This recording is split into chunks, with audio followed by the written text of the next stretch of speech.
On est là à Paris chez Lavinia pour la deuxième édition du palmarès. On a essayé de faire une sélection de, de vins un petit peu par style. À cette deuxième édition, on est très content. On a réuni un panel de dégustateurs de très très haute qualité.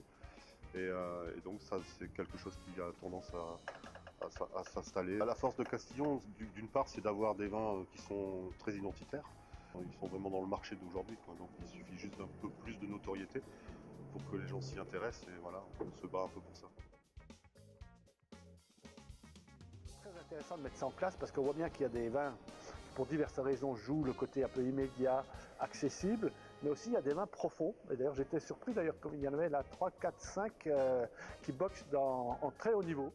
Donc on a une vraie diversité, mais c'est pas forcément un inconvénient. Alors qu'ici, ça fait partie donc, de l'appellation, donc il faut savoir en jouer.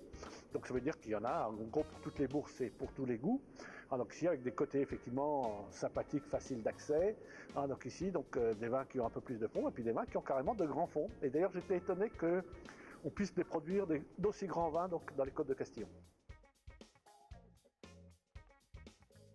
C'est quand même une appellation très intéressante de la rive droite, de plus en plus intéressante, avec des vignerons qui travaillent bien, qui essayent d'être au plus près de leur terroir. Moi j'ai eu quelques vins qui m'ont vraiment, j'ai hâte de voir qu'on lève l'anonymat. On a eu de belles réussites. C'est important d'avoir des vins qui sont un peu plus justes. Les vins dégustés, je l'ai plus davantage sur le fruit, qui prenait le dessus, en fait, qui reprenait un peu de place. Ça, c'était hyper intéressant et c'est rassurant. On voit qu'il y a un travail plutôt sur la finesse, sur l'élégance, une recherche de fruits, plus que de puissance dans l'ensemble, qui est assez intéressant. Et finalement, c'est pas une surprise, mais c'est juste une confirmation. C'est ça.